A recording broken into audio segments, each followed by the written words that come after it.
to the Polgar Chess University. In this lesson, I'd like to share with you some interesting endgame moments that were played in recent competition. The first example will be a game that was recently played between Kramnik and Grischuk in the Melody Amber tournament in Nice, France. In this position, there is material balance, but it's quite noticeable that white has some small advantage due to the fact that they do have a bishop versus knight. Typically, when there are still pawns on both sides of the board, that favors the side with the bishop. I suggest you take a few minutes and try to come up with a plan what you would do if you would be white in place of Kramnik. Then come back and listen and check out what he did. Well, in this case, in addition to strategical plans, white can combine a tactical opportunity with getting ahead. And the correct move here is to open up the fifth rank to a discovered attack and advance that C pawn. Now, if rook captures pawn, white will capture on f5 with a check and therewith isolate black's g and e pawns while the a7 pawn will still be in danger. We will see how that worked out in just a moment after we go through the variation what would happen if black instead would move king to g6, protecting the f5 pawn while still attacking the one on c6. Now, of course, white could advance the c-pawn as well, but then black would be ready to jump behind the pawn with rook c6. It's even simpler is to play rook a5. Amazingly, sacrifice the rook. Of course, if rook takes pawn now, then the knight is hanging on a4, and if rook takes rook, then the c-pawn advances further, and the white pawn is unstoppable. So let's move back and see what happens if black instead captures the pawn. That's what Grischuk did. Of course, rook takes pawn with a check, and now the black king has no choice but moving to g6, protecting the pawn on g5. Attacking the rook at the same go, and now white moves rook to a5, a very powerful move, attacks the knight and also the pawn on a7. However, black can be still tricky and play knight c3, which he did, creating a counter threat, namely to fork with knight e2 if rook would take the pawn. If white would trade bishop for knight first and then capture the pawn, that would result in a rook endgame, and such rook endgames always give decent chances for the weaker side to save the game, being only one pawn down. And here Kramnik played a preventive move, a very smart move. Instead of capturing the pawn on a7 with the bishop, which would give counter chances for black, he simply played right away bishop e3. You may wonder why. Well, obviously to get out of the fork for one, but also to control the c1 square, where after a knight move or a knight check, black would be ready to come down with the rook. Now black still is stuck with the problem in protecting the pawn on a7, while also white has attacked at the same time the second pawn on g5. So white has plenty of threats around. Black responded with a check. King moved to f1, attacking the knight, and now knight f4. Well, black saved his knight, black saved his g5 pawn, but the a7 pawn will be lost. While white certainly could capture it right away, white first chased the knight back by playing g3, which is a smart idea, because if white first would have captured the pawn on a7, it would have given black the opportunity to play knight d5. This way the knight first needs to move back to a less fortunate square, went to e6, and white was ready to capture the pawn on a7. So now white has a clear pawn advantage, and the a pawn is ready to run. Let's see how the game continued. Black played g4, moving the pawn away from the attack of white's bishop, and white, of course, run with the pawn. There's no reason not to. Knight c7, and again, white could run with the pawn, but then we see a little bit of a roadblock for the moment on a6, with black's rook and knight controlling it. So white played rook a5 first, a smart idea, threatening, of course, with a fork to win the pawn on g4. And as you'll see, white has another hidden plan as well. Black played rook c4, counterattacking the pawn on a4, so if the white rook leaves, black could win the a pawn. And the hidden plan was to prepare this rook c5 move, which forces the exchange of the rooks. As we know in endgames, rook endgames are the most likely to end in a draw, oftentimes even when one side is a pawn down, or in occasions even 2 pawns down.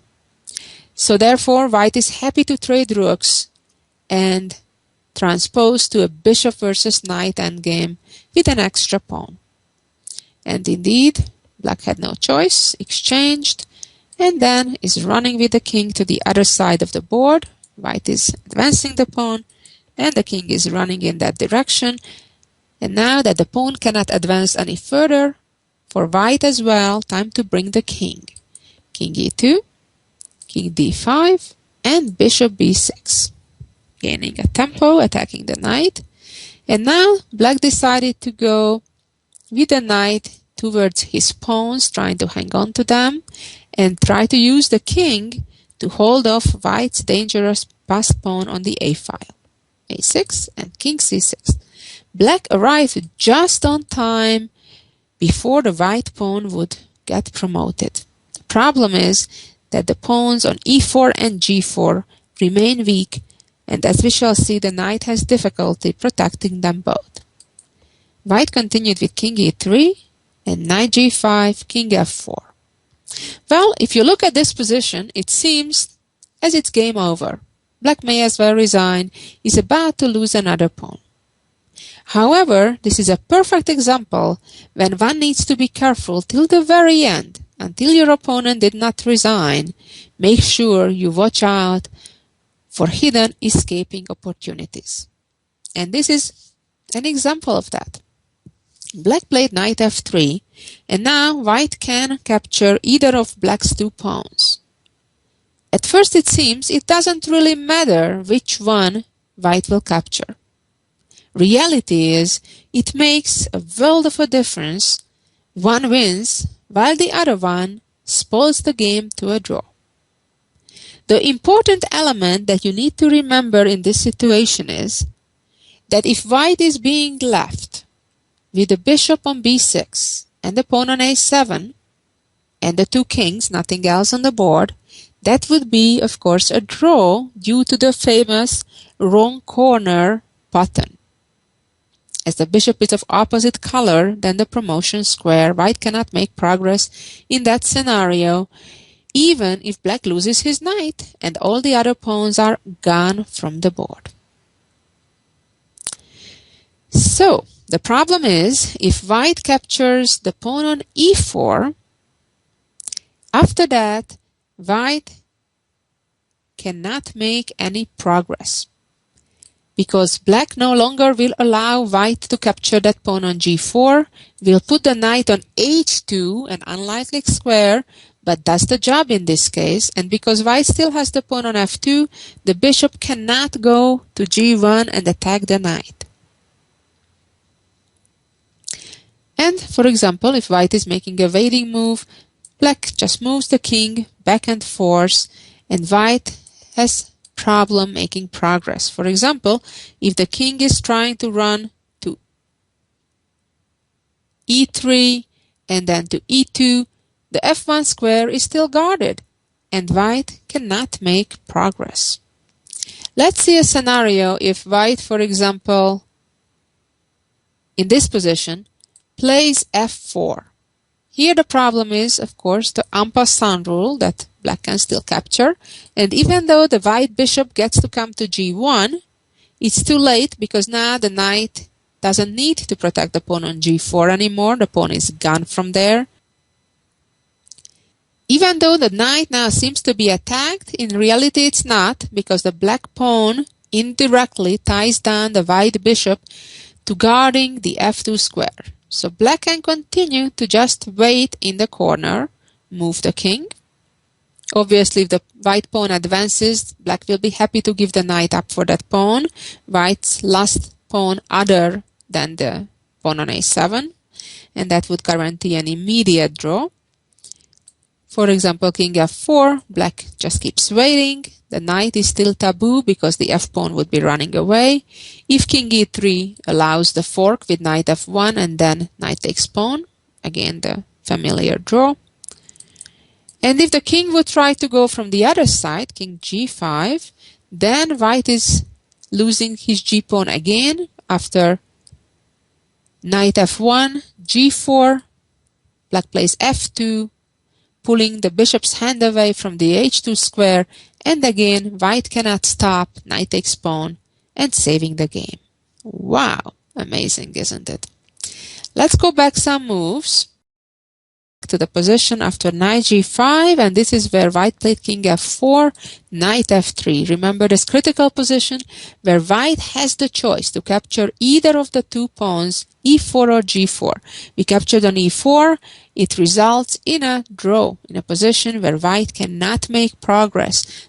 The best white can achieve after that is to reach a bishop and a7 pawn endgame with the wrong corner, and therefore no progress to be made. So, on the other hand, king takes the g-pawn is an easy win, because here white will go after the e-pawn in addition to the g-pawn, and while black certainly can protect that pawn, white's g3 pawn will just simply run away and win the game. Moral of the story, have to be very careful till the end. Let's move on to another game from the same tournament, the Melody Amber, that was played by the Dutch Grandmaster Smits versus the Ukrainian Karyakin. They reached these pawn endgames, and pawn endgames can be very deceiving because since you think there are few pieces left on the board and their movements are very limited, it's very easy to calculate everything. However, as you shall see, even top grandmasters of the world can even make mistakes in pawn endgames. Things are by far not as simple as they look. If you have a friend to play out this endgame with, I suggest it's a good idea. Try to play with the black pieces, your friend with the white, and see what happens if you manage to win this game as black. Don't feel bad if you didn't, because Karyakin, one of the top players in the world today, he didn't win it either. Although, to his defense, this game was played in a blindfold game where both players have not seen the board, the pieces in front of them.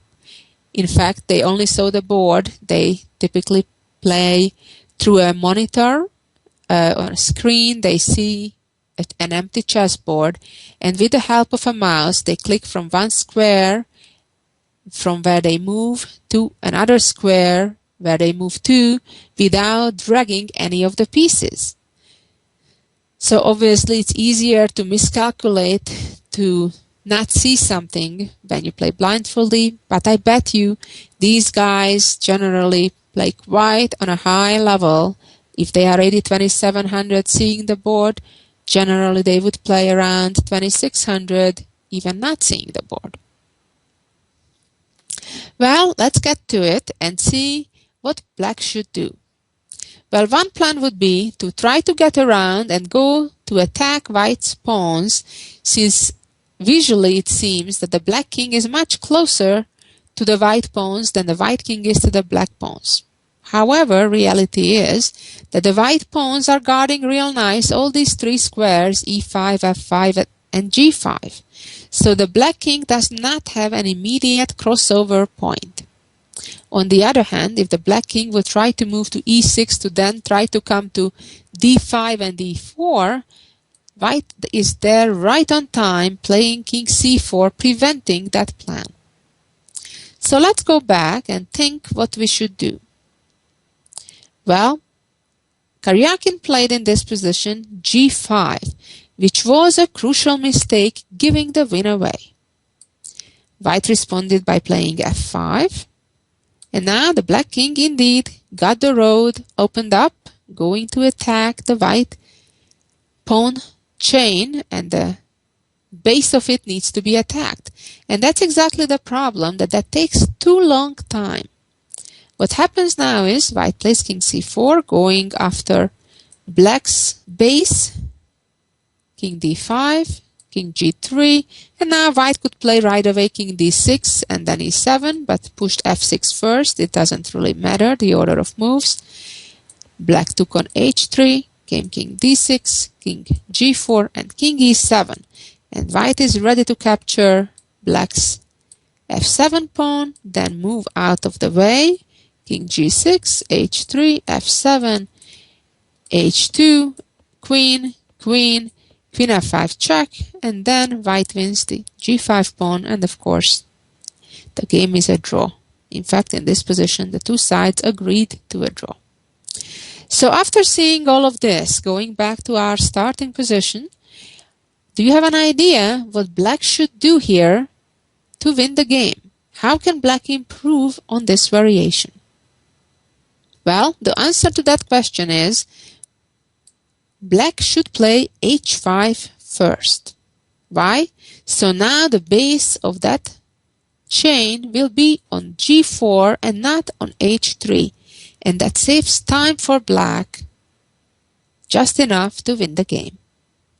Now, for example, if king c4, black would be ready to trade and then play g5. If pawn takes pawn, king takes, black just wins the g4 pawn and soon after the game. Or if f5, king e5, and now the white king cannot come closer, moving to d5, needs to waste the time moving to c5, king f4, king d6, king g4, the pawn is hanging, f6, and black comes just on time, protecting his own f7 pawn, while the g pawn remains unstoppable. A big miss for black, a lucky escape for white. Let's see another endgame, also still from the same tournament, that was played by Ponomaryov and the current world number 1 Magnus Carlsen. And this was played in the rapid version of the tournament, and white still had at the moment the opportunity to save the game, but missed out on it. As I mentioned during the previous position, in rook endgames where one side is only one pawn down, there are oftentimes good chances to save the game. And here what white had to do was make sure to move the king near his pawn on e5. Even though black could chase it away, it's still kind of near and ready to protect it anytime the rook would be attacking that pawn. Or if the king goes to f5 to attack it, then white would counterattack the f7 pawn, and black wouldn't be able to make progress, because after rook h7, white would be ready to protect the pawn with the king. Instead, in the starting position, Ponomaryov made a careless check. It's very logical looking because it chases the black king away from white's pawn. The problem is the king moves to h7, attacking the rook. Therefore, the rook now needs to move away, and black gets the opportunity to cut out the white king from his e5 pawn. Now white's position is lost. Let's see how black won the pawn.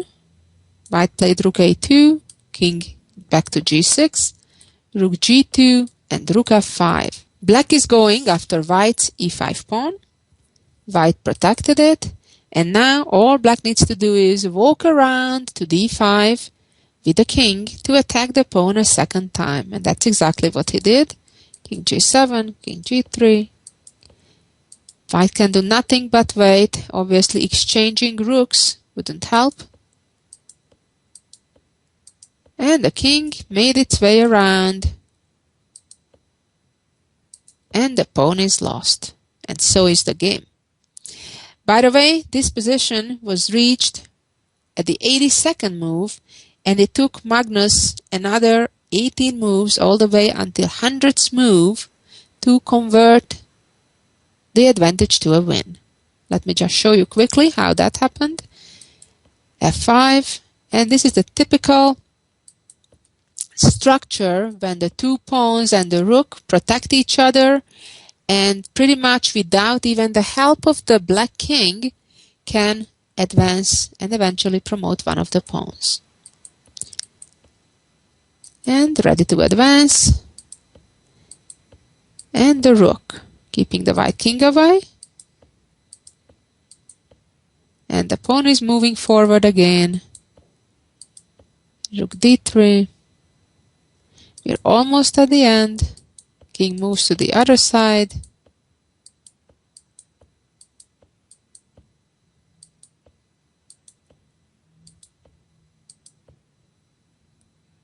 And white resigned. Nice technique by Magnus, and of course a missed opportunity by Ponomaryov. Had to bring the king closer to that pawn. Let's move on. Here we go. This is another interesting rook endgame where white is up a pawn, although all of their pawns are doubled up, which is certainly a disadvantage compared to having connected pawns. Nevertheless, it's not so simple for black to save this game. In fact, black didn't. This is how black continued. Played rook d3 check and allowed white to activate his king. And it's so important in rook endgames to have an active king, oftentimes even more important than a pawn. Like look at it here. White does not capture black's pawn, but moves to e5, using it as a shield, hiding in front of it from the rook's checks. Rook captured, and now white is forcing the black king down to the back rank. King f6. If e3, of course, white can immediately win that pawn with rook e7 check. Rook a4, and moving behind that pawn. King g7. The important pawn is the h pawn because we have two h pawns, and also the h6 pawn is the one that's most advanced. Of course, we want to get rid of black's far advanced pawn. King h7, and now next the white king will get out of the way and the h pawn will advance. That's what black is trying to prevent. Rook e5, trying to rescue the king from the h file with the idea of rook g5 next. Therefore, black played f6, preventing that. Rook e6, and now black either has to part with his f pawn or let the white king out of the h file. Black chose the former.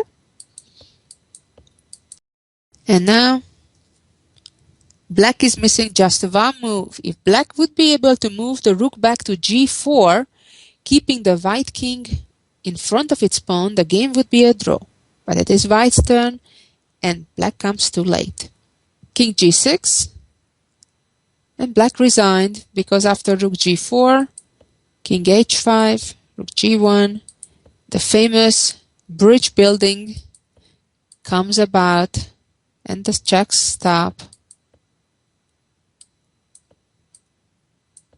and the pawn is promoting. Well, this is what happened in the game. However, black could have saved the game had he played rook d6. Amazingly, the pawn endgame is a draw because of white having so many double pawns. And after these moves, even if black gives the pawn up, white cannot make progress. There's an interesting variation after rook d6 if white chooses not to trade rooks and plays rook h7, king f6, king f4. Black can play e3. If king takes, then the f5 pawn will be lost, probably after black playing rook d5 first, not capturing immediately. And if pawn takes, then the pretty rook d4 check. It's stalemate ideas. Quite nice. Well, of course, this is hard to see, and it was missed by the Hungarian Grandmaster Almasi against Jobava earlier this year. And finally, let's see the jewel of the week. Here we go. In this pawn versus rook endgame, it seems that black has a winning advantage. However, white can escape if they find the precise sequence. And that is moving the king to h6. If king f8, king h7, check, and now going to the corner. The plan is h6 followed by g7, so black has to play rook g7, preventing that. And it seems now that white is lost. Either pawn he pushes loses one. However, if he pushes the correct one, first getting rid of the extra pawn, and then the h-pawn, even though white loses the pawns, after h7, black cannot avoid stalemate. Quite amazing. And the final variation, after king h6, if black plays immediately rook h7, then g7, king f7, king h7, rook a8, h6. Again, the problem is that white is able to get rid of his pawns. Of course, if takes, then immediately stalemate after pawn promotes. But even if black chooses to push through, the game ends in a draw after white getting rid of all his pawns just in time, promotes one pawn, then the other, and the end result is stalemate again. What a beautiful game chess is, isn't it? Thank you for listening, and this is a beautiful composition by Luma. Hope you enjoyed those practical endgames that were recently played by top grandmasters, and of course, our jewel of the week. Thanks for listening. Be back next week for some more chess knowledge.